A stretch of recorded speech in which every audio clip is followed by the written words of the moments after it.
Wonderful. Thank you. You're welcome. Teamwork. Yes. Hi, everyone. Happy Friday. All right, Tui, give me a thumbs up when you think we've got everybody in from the waiting room that Zoom now implements, which is probably wise.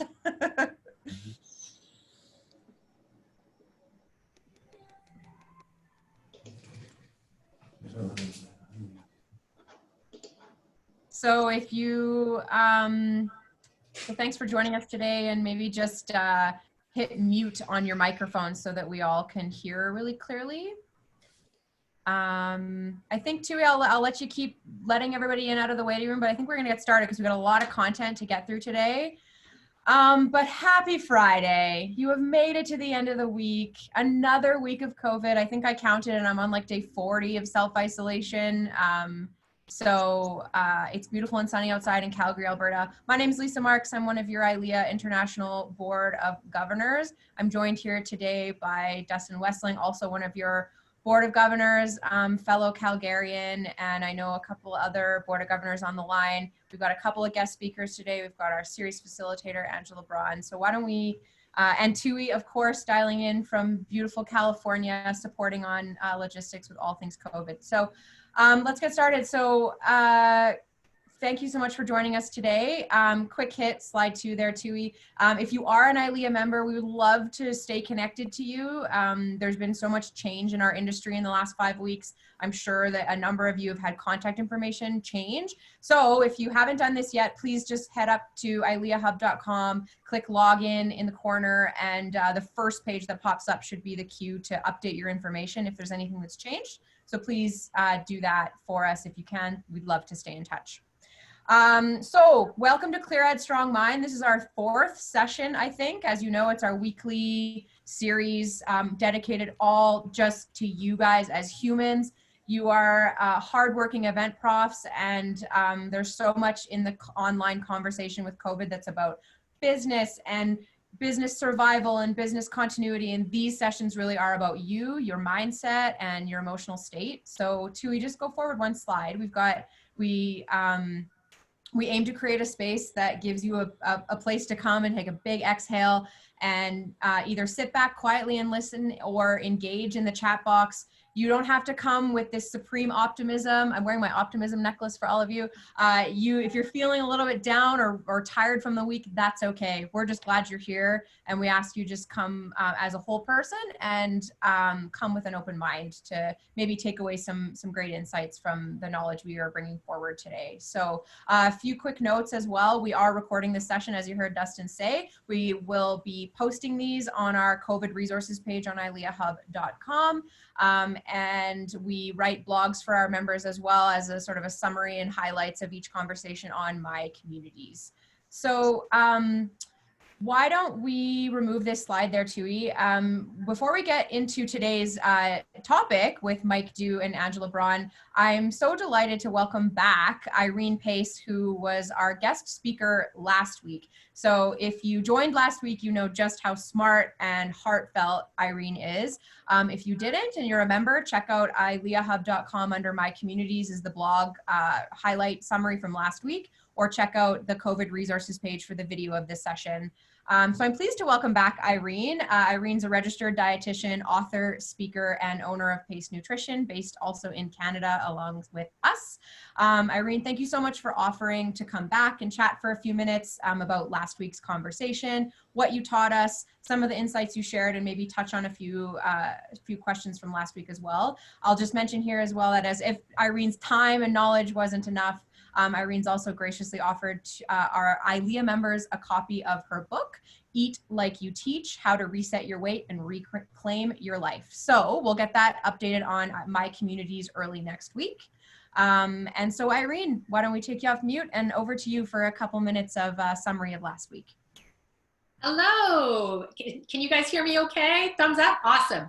Thank you, and I'm excited to be back. I always love to hear what has come out of this discovery. So if you're joining us this week for this topic for the first time, last week was all about just opening up our awareness around our eating behaviors and what we're witnessing in ourselves, especially in this time when it makes a whole lot of sense that there's a bigger pull to food, a bigger draw to eat. And like Lisa said, if you have a chance and you're curious to pop back to the last session and get more on that, that's what we looked at. And in that, there was an invitation for the group to explore a little bit and see what you discover about that pull to food for yourself. And I would love for any of you who want to share to pop some of those things in the chat. So what did you experience as you just opened up your awareness around your eating? What did you discover? What were you sort of witnessing or observing in yourself as you did this little practice? And if there's anything you want to share around that, drop it over here in the chat, and we'll have some eyes on that. If you have questions, if there's any questions you want to ask, drop that in there as well. We did pull a few from the end of the session last week that I'll begin talking about and answering. And if more come up, please pop them in the chat and we'll see if we can address those as well. So one of them that did come up that we saw towards the end of the last session was around intermittent fasting.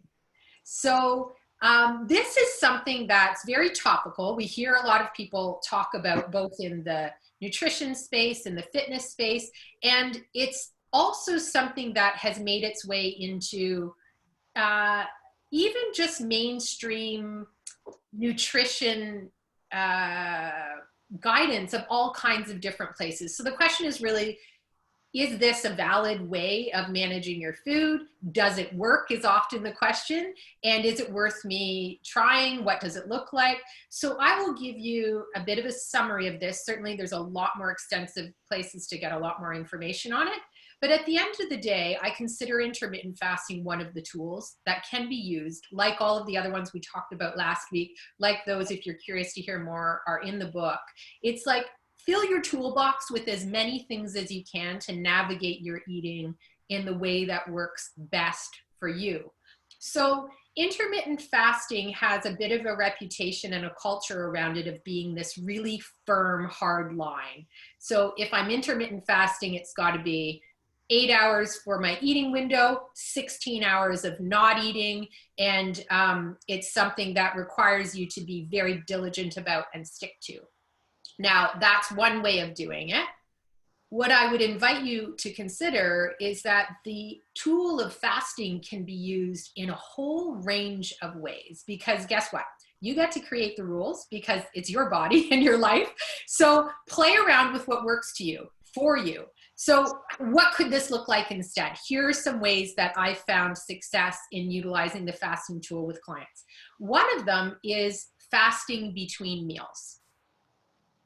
So what does this look like? Especially when you're at home and that pull to food can be really strong right now.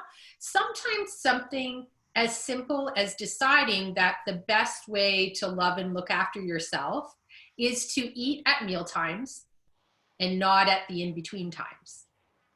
So if fasting in between is something that feels like you want to play around with it, what it can look like is after I finish my lunch meal, I'm now fasting until supper. So if that window is 3 hours, if that window is 4 hours, you're now using this fasting window to support you in doing what you know or want to experiment with as being the best way to love and look after yourself while you've got, you know, the Costco size bags of goodies at your fingertips around the corner.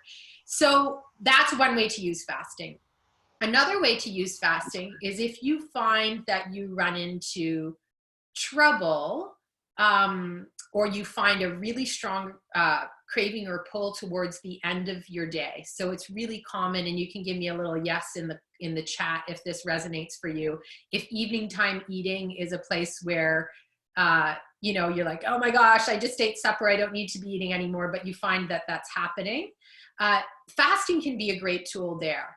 So if, for instance, you usually have your supper meal around, around 6 or 7 o'clock or even 8 o'clock.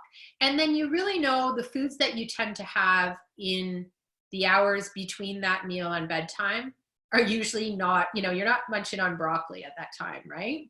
The foods that you would have in that window tend to not serve you. You can play around with beginning a fast after the supper meal. So supper's at 8, it's done at 8:30. You now fast from 8:30 until whatever your breakfast time is. And that window, you get to customize that to whatever works for you. So these are a few ways, someone's saying, I'm just going to grab a snack. These are a few of the ways that you can play around with fasting to see if it serves you. So it can be between meals. It can be at a certain time of day. Like if 3 o'clock is the time that you're like, oh man, I'm really reaching for something. Maybe you play around with a loving fast window for yourself between 2:30 and 4. And you just say, I'm not going to eat in that time. That's the best way for me to look after myself. So that's a way to use intermittent fasting as a tool to help yourself in there. So, okay, I'm not seeing any other questions pop up in the window. So I'm going to give you a little wrap up here, summary moving forward, and then hand it over to some exciting movement stuff that you've got on the agenda for today. So to summarize where you're headed from this. So the first part of the practice is around opening up your awareness to what's going on for you. And that's sort of identifying that pull. The second piece of the practice is once you feel that pull, see if you can connect that craving or pull to food to a pause. And in the pause, you get to do your exploring to see what's going on for you. And from there, you open up the choice to decide what you're going to do next. So as you groove this practice, and it is really that, it's a practice, and the more reps you get of this thing, the more you're kind of grooving the path. And instead of thinking about it as getting rid of old habits, you're grooving new habits that serve you better. So as you groove these new habits, ask yourself these questions to really shape it in a way that serves you best. So the first question is, how is this working for me? So play with things, try things, if fasting is one of them, if it's something else. How is this working for me? And see what comes. If the answer is, well, it's actually not really working, then you get permission to try something else. With this, your sidekicks on this journey are curiosity, because you're really trying to figure this out, and compassion, because there's a whole lot of reasons it makes sense that you want to use food right now. Food is going to shift you out of the emotional state you're in into one that you may want a little bit more. So curiosity, compassion, what's going on for me right now? How's that working for me? And the last question is, can I imagine myself doing it this way for the rest of my life? And if the answer is no, you may be moving into a practice that is more of the kind of short-term dieting mindset. That's not going to be something that's sustainable for the rest of your lifetime to serve you that way. So there's some questions to wrap it all up. The spirit of all of this is one of play. This is what figuring it out looks like. Playing, give yourself permission to try new things. Give yourself permission to choose food if that's the choice that makes the most sense for you in that moment. And then give yourself this approach to this as a practice.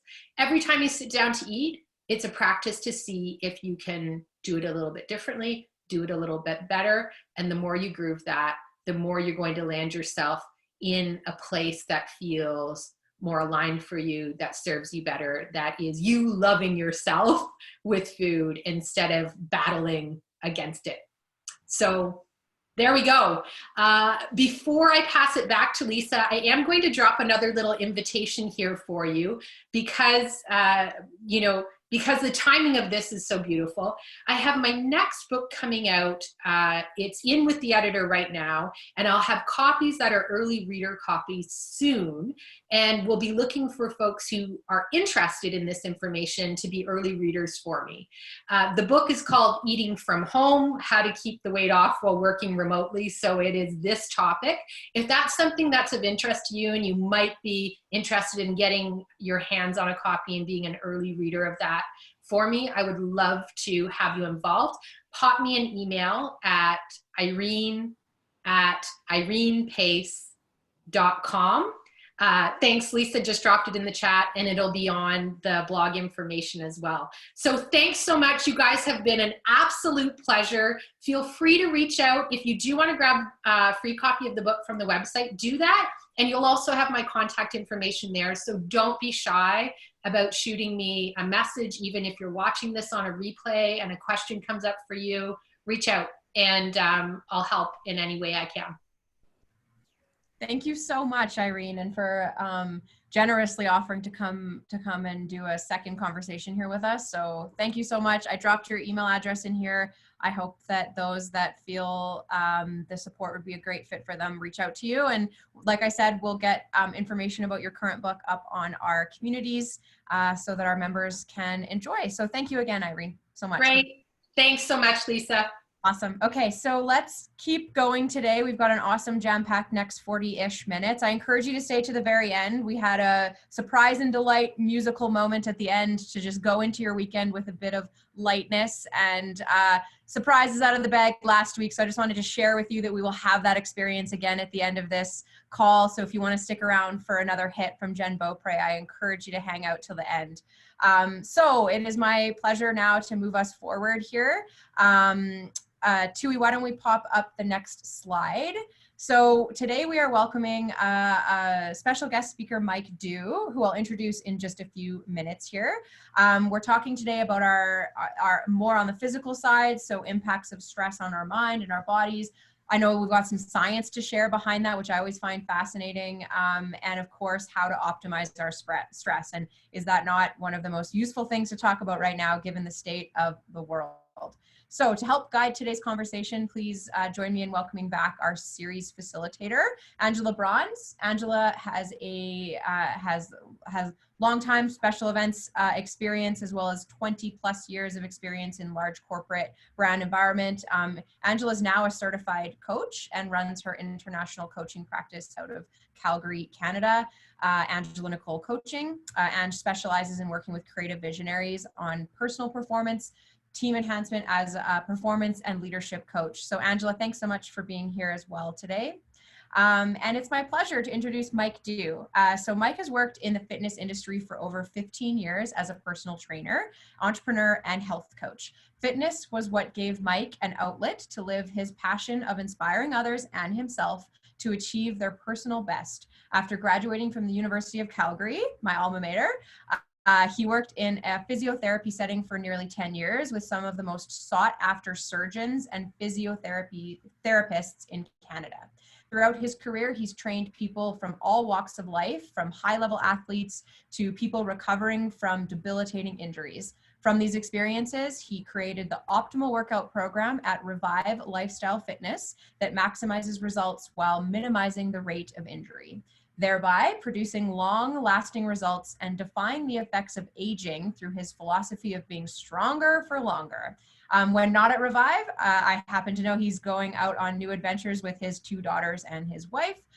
He loves to play football and is always on the hunt for his next good meal, which I am also the same. So Tui, why don't we remove those slides? I know we're starting with a little bit of movement, and then we'll get into the conversation. But Mike and then Angela, over to you, Mike. Well, I'll just start by saying thank you guys so much for having me. Really excited to be here. Yeah, that last part about food, you know, and intermittent fasting, it's such a great point. You got to find a tool that works for you. And someone like myself who loves to eat, it's a great strategy because I say, okay, I got to start eating at this time and then stop eating at this time. And so if you find that works for you, just a little short snippet, I think that's a fantastic idea. So thank you again. And, you know, if you guys have been sitting here all day, ready for a little bit of movement, shall we just get going? Yes. Yes. Okay. Awesome. Now, if I can see you, so if I can see you on the screen, I'm hoping that you're going to be doing this with me, right? If I can physically, because I see Tara there, who's a member. I see Anne. So if you guys are sitting, I'm gonna get you hard after this. All right. So we're gonna do 5 minutes. It's nothing crazy. It's gonna be a little bit of mobility, a little bit of movement. I think Lisa's gonna get a little bit of music going on, and then we're gonna get ready to get started. Sounds good? Okay, let's do it. So I'm just at the studio right now. We're gonna keep things really simple. You don't need any equipment.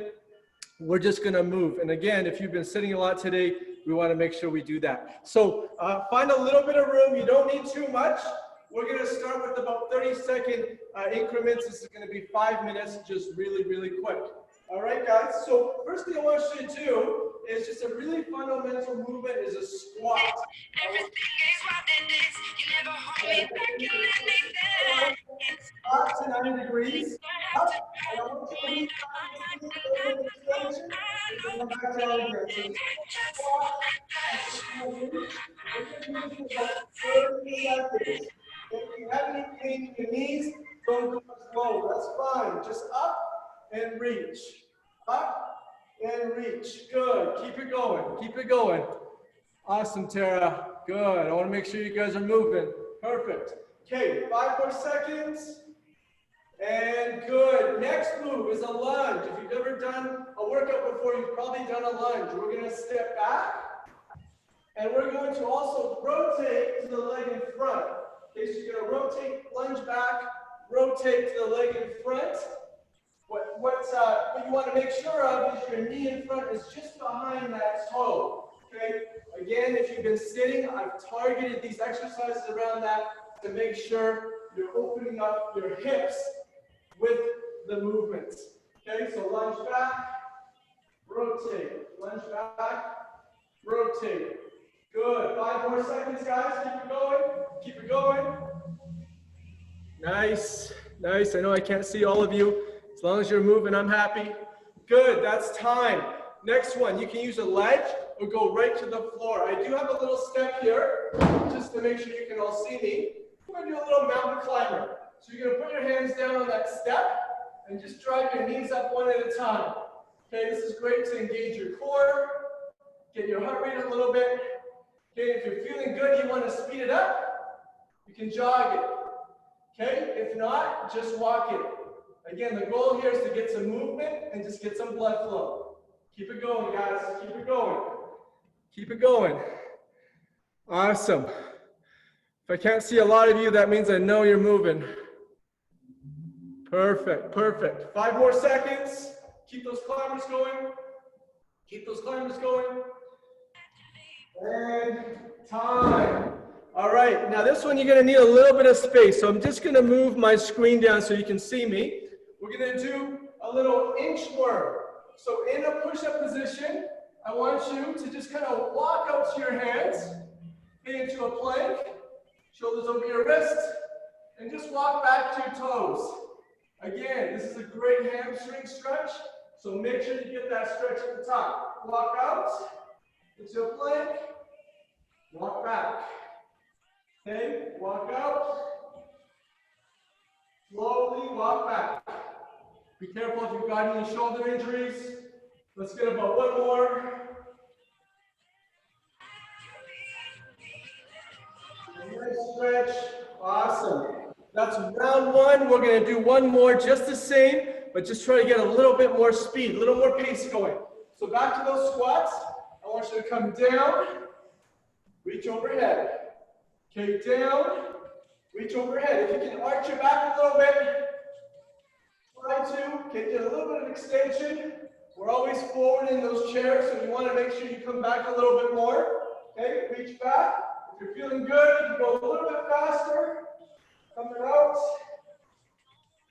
And 1. Good. Let's lunge it again. Okay, back step, turn, leg in front, repeat.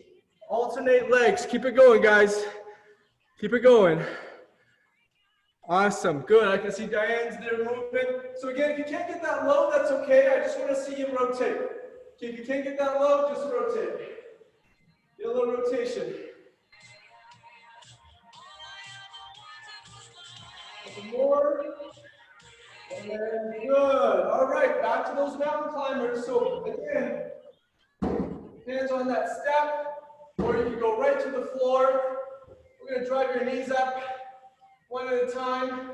You can start with the walk. If you're feeling good today, if you're okay to do a little more impact, then let's jog it.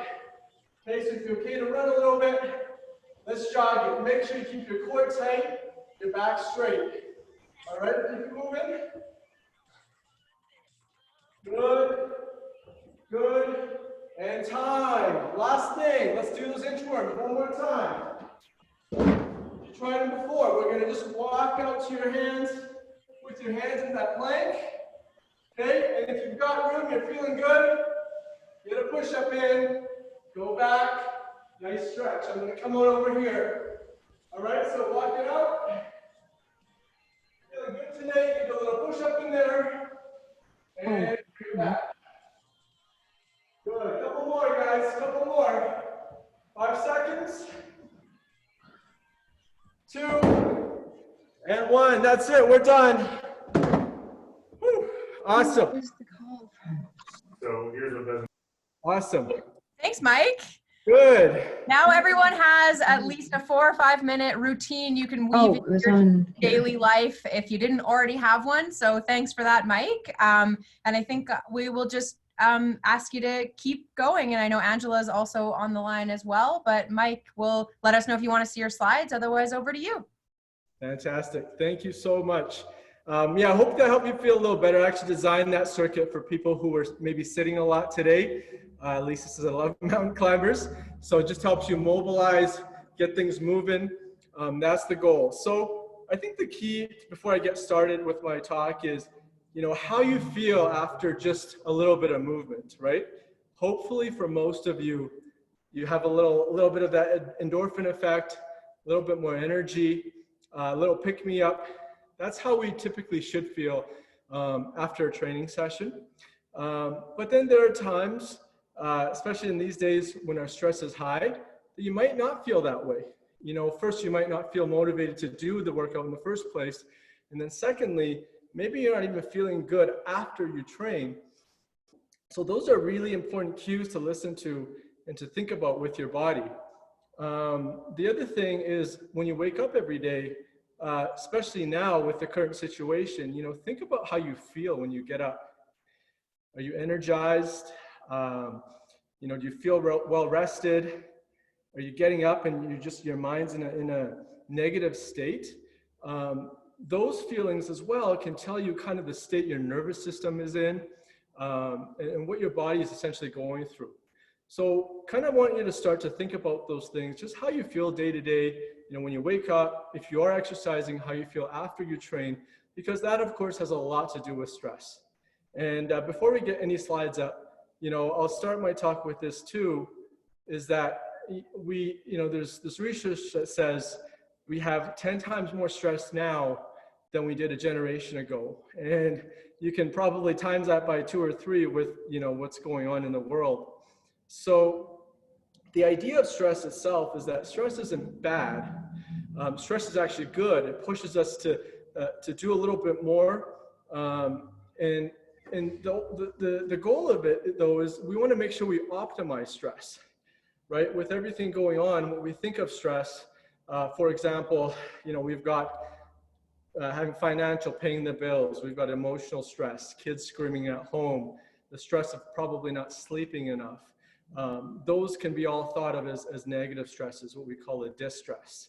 And then you've got things that help bring us over to the other side, known as a eustress, which would be things like obviously exercise, a positive emotion that you might be feeling. So kind of like the yin and the yang, thinking about negative stress here and positive stress here, and kind of how we can find some balance in the middle. Why this talk, I want to share this too, is why this topic is important for me. It was so important, especially as starting my gym. You know, when I started the studio, it was kind of like a triple whammy.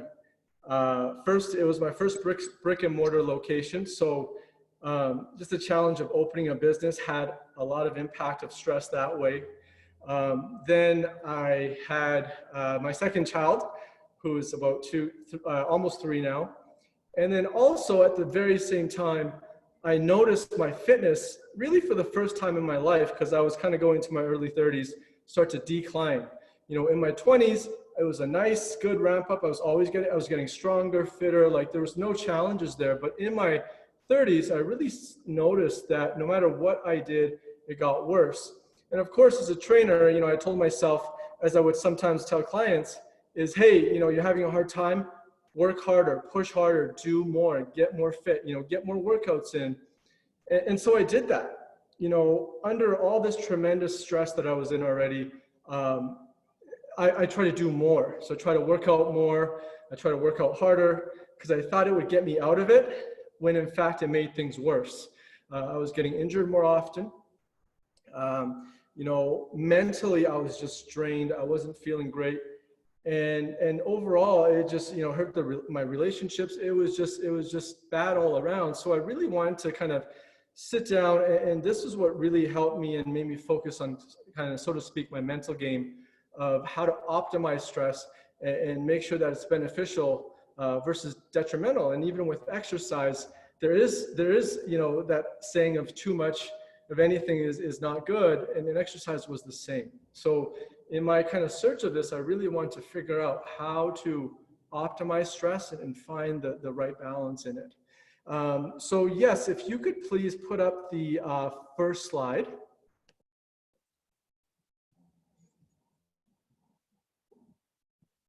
Awesome. So this is actually a famous curve from a psychologist, I think it's Yerkes Dotson, who talks about performance and stress. And in this stress curve, what you're going to notice is that we have in that yellow section there a state of what we call optimal stress, which is obviously our goal. When we're in this zone of optimal stress, we feel better, our energy is better, our performance is better, right? Overall, we're in an optimal state. Now, how to get there sometimes though can be the challenge. And if you're anything like me, you're someone who's very performance driven, sometimes impatient, maybe have a little ADHD, and really generally just pedal to the metal, work hard all the time. Well, guess what's going to happen? You're going to put yourself in this overload zone, right? That orange, or even into that red, where you're burning yourself out. And this can go as far as not only exercise, but of course, emotional stress, time you're spending at work, where we know too much is going to take us out of that optimal zone. And on the flip side, it goes the same for too little, right? Some of us right now might just be sitting at home, 5 hours of Netflix every day. We're not stretching our bodies at all. Not only our bodies, but our minds.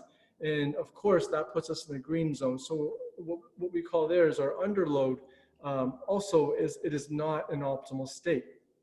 And the goal of this is really finding out, well, how do we find what optimum is for us? Because it's going to be different for everybody.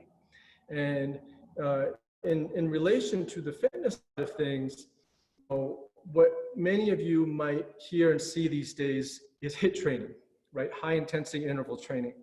And it's a huge sum of a term for working out that's really kind of taken over as the new hit thing, literally. And we want to be careful about how we consider our fitness. And again, the pictures that we see on social media, everything we see out there is, these pictures of super fit people lifting big weights, and that as a norm, I'm going to say isn't really what's right or what's true. And really what you need to find is what works for you right now in your current state. And if you are under a high amount of stress, right, maybe physical or mental stress, and you're pushing yourself too hard out of your optimal zone, that's going to hurt you in the long run. And at the same time, not doing anything, not moving, that's not going to help either. So we want to make sure we can figure out kind of how to be in this optimal zone. So I'll go really quickly, because this is usually a presentation I do in about 45 minutes to an hour. So I'm going to really try to condense things here. For those of you who don't know much about what HIIT training is, high intensity interval training, it's basically going through periods of where you're pushing yourself, high intensity. So when your heart rate, generally speaking, is over 80% of your max for about 12 minutes or more. So it's not easy work. Like, you're working. What we did right there probably wasn't HIIT training. Well, it might have been for some people, but likely not. So generally speaking, that's what HIIT training is about. And you can get benefits from it from as low as 7 minutes to as high as sometimes some people do it for an hour, right? But the key here is it's an interval. So sometimes, and this is where people get confused, sometimes HIIT training can be 10 seconds and then you take a break, or it can be an hour, or no, sorry, not an hour, maybe like 5 minutes, 10 minutes, and then you find a break period through that. So first, what I want you to do, if you guys are already exercising, is kind of like define different types of HIIT training and how we use it. So if we could go into the next slide, please. Awesome. So right here, these are a few different ways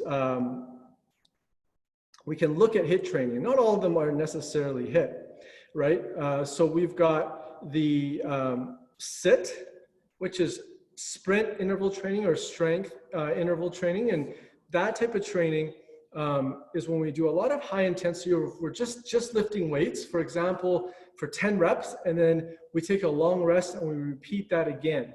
Okay, so those more like shorter intervals, like 10 to 30 seconds, we're lifting something usually heavier, and then we're taking that rest.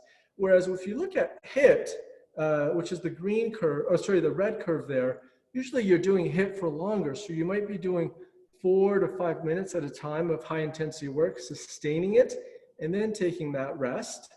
Okay, so there's those two. And then the third one is what we call MICT, which is moderate intensity cardio training. And that one's more of a flat line because that's not actually considered HIIT. That's more like going for a brisk walk or sometimes a light jog and keeping the same intensity for a long period of time. So generally lighter type of training. Now, I'll tell you why this is important in a sec, because the big hormone here we have to refer to when we talk about stress and how to optimize it is cortisol. So hopefully you've heard of this hormone called cortisol before, right? When we are under this high state of stress, we tend to produce more of it. Now, cortisol is not bad for you, okay? Your body needs it to function. And in fact, what happens typically is your body's cortisol levels peak in the morning, and then they tend to fade out through the rest of the day. So they peak in the morning, and that's called our circadian rhythm, right? When I referred back earlier about, waking up, not feeling energized, or even after you work out, if you're not feeling that, that good feeling, it could mean your cortisol, your hormonal balance is off. And there's many different ways to diagnose that. But the problem is when our cortisol levels are elevated, we're in this sympathetic state for too long. So if you know about the nervous system, you have your parasympathetic nervous system and then your sympathetic, right? Sympathetic is that fight or flight. And then whereas your parasympathetic is more the balancing part of your nervous system. It helps calm you down. So for example, when you're stressed, when you've got emotional stress, that bad stress, your sympathetic nervous system ramps up into fight or flight mode. And that's what produces that bad hormone cortisol, which we want to regulate. Exercise can help actually decrease it. But what happens is if you do too much training, too high of intensity for too long, it can aggravate the problem, bring cortisol back up again. And again, if we go back to that curve in the beginning, it takes us out of that balance zone. And, I've heard a lot of people talk about this thing called the COVID-15, right? Putting on 15 pounds, through this whole thing. And one truth with cortisol is that it's the one hormone that's shown in studies to actually expand, make you put on weight specifically in your midsection, right? The gut, whatever you want to call it, cortisol is the hormone that promotes weight gain in the stomach area. And for some of you who've noticed that more recently or just in general, that's what that hormone does. And I know myself that when I was under this high state of stress before, that it was exactly that. Like you'd look at me, my body would look kind of the same as it is now, but I could really feel it in my midsection. So if you could remember these 3 different types of training. So sit, HIIT, and MICT, and then just go to the next slide, please. Great. And then you're going to see down there is kind of what you can do, right? So, and of course, this is for people who are exercising. So this is the same curve I showed you earlier. So right now, if you're not doing anything, if you're not training, you're not optimizing your stress, you're not exercising at all, you're not using a breathing technique, something to help you balance out, that will compromise your immune system. It's going to decrease your resistance to stress. And that circadian rhythm I talked about cortisol and your energy, that's going to be all over the place, right? The optimal benefits is where you want to be. I'll talk about that in a second. But when you also train too much, again, same thing happens. If you're under too much stress, or you're under stress and you're exercising a lot right now, you can dysregulate that cortisol, have leaky gut syndrome, and again, issues with your immunity, which we obviously care a lot about right now. So we want to find out kind of how to be perfect in the middle. And if we think about those 3 training methods, so sit, strength interval training, right, that green line, that is going to have a moderate release of cortisol, okay? So that's kind of moderate. The HIIT, where it was the red line before, so you're doing training, high intensity training for longer periods of time before you rest, that's probably going to secrete cortisol at the highest rate. So we want to make sure that if your stress is high and you're doing a ton of this HIIT training, that might take you into this excessive exercise amount and intensity. So again, that HIIT training might bring you over to the right side. The SIT, the strength interval training, is a little more balanced. And then if your stress level is really high, the MICT, so that flat line that was less intensity, that might be what's going to help you the most right now in terms of exercise. If your stress is at a super high level, do more of the moderate intensity cardio training. And that could be as simple as going for a light jog or even a walk, can do wonders for you. For people who are asking how often and how frequent you should be training, right now, because everyone's at home, I'm recommending 3 to 4 times a week of that sit mixed with HIIT, like the 2 together. And then the MICT, the moderate intensity cardio training, if you can, do that most days of the week, because again, that's going to help you balance your cortisol, bring your stress down, and then back into this optimal state of stress. So I know we only have about 30 minutes, so I'm gonna cut it right about there. There's one more thing I'll talk about probably at the end, which is heart rate variability and how to measure your stress, but I think I'll leave that to the end. So thank you for letting me share that. That was awesome, Mike. Thank you so much for your great presentation. While we wait for a few people to put any questions they have for Mike into the chat box, I thought it's okay if I'd ask you a few questions as well? 100%. Okay, awesome. So we know that there's a lot of mental exhaustion happening right now, and we're not moving as much as we normally would as we're in isolation and shelter in place, etc. What do you think would be a great way to get us motivated to move, and how important do you think accountability is for that? Yeah, well, motivation and accountability are super important right now, and they're hard to find. So I was talking to a psychologist about this the other week, about motivation. And I think the goal with that is, a lot of people think about finding motivation. Like I hear about this a lot with people trying to go to the gym, is they say that, I'll get fit. I'll get fit before I go to the gym to work out, but I'll do it by myself first. And I think what's more important about motivation is just taking action. So starting with things that you enjoy, that's easy to do. And for some people, that might be as simple as, again, going for a walk or walking up and down your stairs a few times a day. If you're already training a lot, then you might need to push yourself a little bit more. But starting with really simple, easy to do steps. And just like you saw there, you can get benefits from as little as 5 minutes of exercise. That's awesome. Thank you. Any sort of recommendations around, because, in absence of going to a gym or in absence of being able to work with yourself or any personal trainers, what would you say is the best way to kind of keep yourself on track? That's a good one too.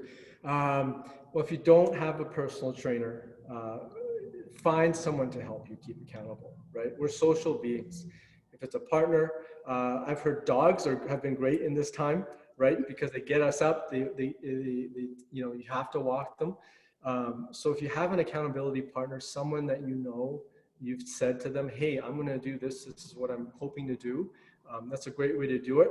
Actually, and one thing I've done, because to be honest, and this is where this low impact thing started for my gym, is that I don't love running. I don't enjoy it, but I know it's good for me. It's good for my heart. So I put an investment. I went and I bought a heart rate watch to make sure that, hey, if I'm going to spend this money, I'm going to go and do this. That's awesome. Well, it looks like we have a couple of questions in the chat box, Mike. So let me just pull it up here. So there's a question around how to deal with injuries when you can't go to chiro or physio or anything like that sort of thing. How do you manage that when you still want to be physically active? That's another great one. I guess first it would depend on the severity of the injury. Again, I think thinking about doing things that you can do if you don't have any guidance that don't cause you pain. We know in general that, movement's going to be good for you one way or the other. So even if you're doing some low intensity workout or movement, if you have a bike and you can ride it, depending on, again, the type of injury, I think some movement is always going to be better than just nothing. Okay, no, that's great. Just wanted to make sure, does anybody else have any other questions? I still have a few more here for Mike, but we want to make sure that everybody who joined the call today also can ask our subject matter expert now that we have him in front of us right now. Mike, I actually wanted to chat with you a little bit about habits, because I think, and I'll just share this with you. Mike and I talked about this earlier this week, so it isn't taking him by surprise, but we had talked about a great resource, if any of you are interested, and it's a book actually. It's called Atomic Habits by James Clear. And it talks about the difference between goals and systems, and how there's a goal that we shoot for that's intention-based. Then we have the systems of the things that we need to do to reach the goal. And then the habits are the triggers that we actually put into place to be able to create the system itself. So if anybody's interested, check it out. It's called Atomic Habits by James Clear. So there is an opportunity to build some powerful habits right now. I mean, what else do you think could be really meaningful about this sort of hyper awareness on our health and what that could mean to us maybe 6 months, 3 months, or a year from now? Yeah, well, again, starting is the most important thing. If you're not starting, just to do that. And that's the thing, we don't know how long this period is going to last. And I've talked to a lot of our members. It's hard right now to get motivation to exercise. But it's so important that you take that, you make your health a priority, and you take that time to work on those small daily habits to help with your health and your well-being. And to help answer your question, are you also saying what kind of techniques that people can employ? Are you thinking either or, Mike? I mean, you're a great expert. I just, as we've been going through Clear Head, Strong Mind, we've talked a lot about how we can take all of the knowledge that we're gaining from this, but also put it into practice. And then at the end of this, how do we move into recovery from a powerful place and not a place from exhaustion? And so what kinds of things can we do now? Because we know that we can only control ourselves, right? So there's some beautiful opportunities that could come out of this. And I'm just curious to know, in your subject matter expertise, what do you think that could be of value for others? Yeah. If I, kind of speak on a personal level, and when it comes to your health, this is a great time to just kind of reflect on it and where you're at. Even socially, I know my opportunity right now is I've had more time to spend with my kids, right, which I wouldn't have had before. And if you can just take a simple practice of even committing 5 or 10 minutes a day to your body, think about what that's going to do for you in the long term, because you're right, in 3 or 6 months, we don't know where we're going to be at. And coming out of this, if we do nothing, I mean, I don't think I have to answer that. So what the outcome will be. But there's definitely a ton of opportunities to have that you can take on with your health right now, even though you're not able to kind of step into a gym. No, that's great. Thank you for that. I know you wanted to talk about one other last minute topic really quick. You had alluded to it in your presentation. It looks like we can probably move forward with that. Is that okay with you? Yeah. Okay. Yeah. Awesome. Yeah. So the one topic I was saying is, I'm a data geek. So people like, I look into kind of how to measure things. And with stress, there's something you can actually do to measure where you're at. This idea of heart rate variability. So heart rate variability is the variable timing in between heartbeats, right? So when you have a low heart rate variability, it means that your heartbeat, beat after beat, is a very consistent time. For example, your heart beats 1 second after the other consistently. When that variability is low, it can signal that you're highly stressed or you're in a state of poor health. When that variability is quite high, it's a positive signal not only to your health but to the level of stress in your body, if you're ready to engage in intense exercise. So this is something I've been doing with myself in the last few weeks. In fact, since I have my phone here, I'll do a full demo for you guys, a really quick one. But what you do need is you need a heart rate monitor. It's a free app, and it's an app here called Elite HRV. So when you click it, what I do is I've been doing, it's called morning readiness. And you put this heart rate monitor on, and you just sit down with yourself. And it's a great practice too, because it drives a routine of getting up, doing something, putting this heart rate monitor on. And you literally sit with yourself for about 2.5 minutes in a peaceful state. If you want to meditate in that time, you can, although they don't promote like a lot of deep breathing. You just want to be kind of in a normal state. And I do this to check my readiness. And it'll tell you if I'm green, it's like, yeah, you're ready to go push yourself. If I'm in the yellow zone, it's like, hey, take a rest day, or maybe your stress level is too high right now. Sometimes they've even shown that signals of poor heart rate variability can determine if you're sick. In really extreme ways, standards, if you might even have a heart condition. So I've been using this a lot recently myself to measure stress in my body and just generally how I'm feeling. So as a challenge, and actually I know I have some members here, which I haven't told them yet, but in a couple weeks time, I'm going to do a 21-day challenge myself where I measure my heart rate variability every day with a different workout. And then I'm going to talk about that workout, how it makes me feel, and the type of stress that you're going through. When this concept of variability came out, it was mainly used for athletes to see if they're overtraining or undertraining. But now it can be used, and it's a great signal of your what we call your biological age. There's your chronological and your biological, and it can really help determine better health, better biological age, and better cardio fitness. So it's a great tool I've been using recently. That's awesome. I'm definitely going to check that one out. I didn't know that existed. So I know we're coming to a close here. I guess one last thing I wanted to ask you really quick is we like to give our community a weekly challenge so we can check in the week after. Again, making sure that we're taking all of this amazing information and putting it into practice. So what would you recommend throwing out there? Do you have a challenge for us, Mike, that we can implement going into next week? Totally. That's kind of what I just kind of said. So now this step does take some work, because you do need to buy a heart rate monitor to take your heart rate variability every day for a week. If you can't do that, if you don't want to purchase one, you could even just wake up every day and just take your resting heart rate.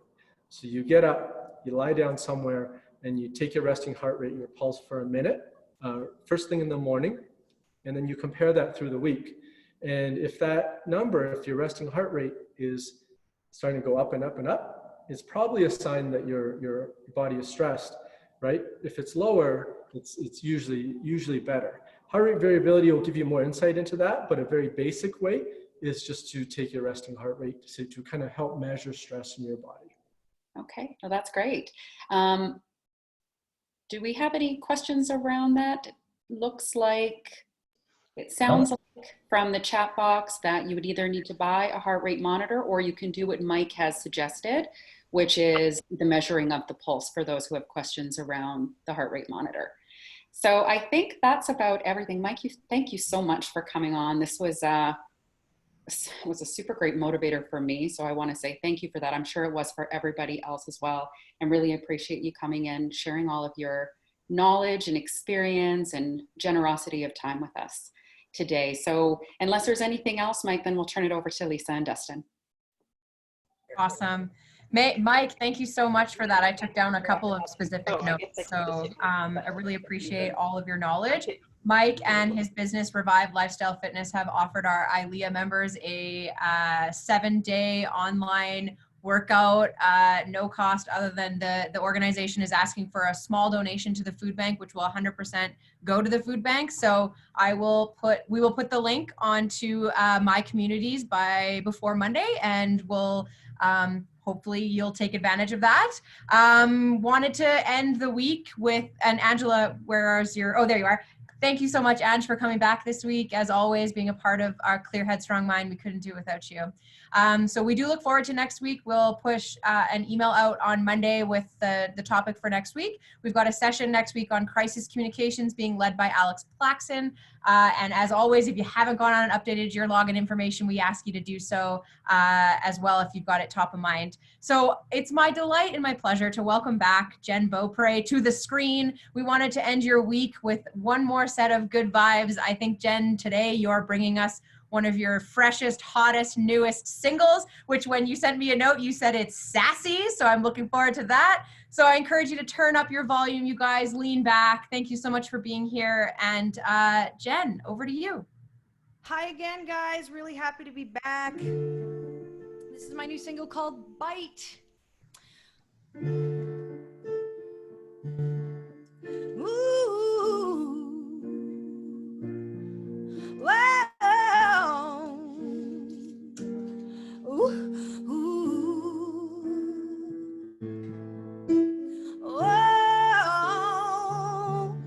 Tell me you're feeling me as much as I'm feeling me.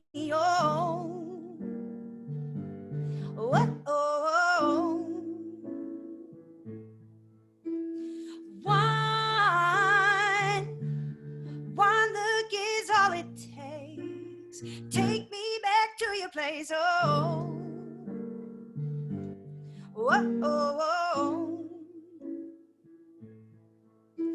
I wanna feel you closer, your skin beside my bones. I need this like you need this. Come take a bite, come on inside. Oh, you know I'm a snack. Drink on the side, take a taste. But watch out, 'cause it's hot, and you're still gonna take a bite. Whoa, yeah. Ooh.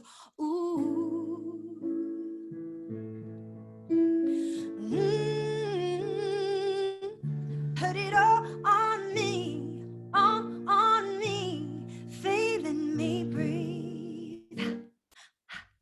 Ooh.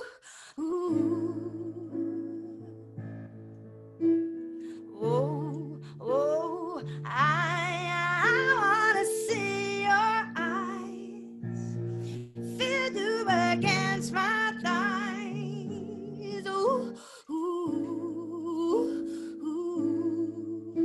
I wanna feel you closer, your skin beside my bones. I need this like you need this.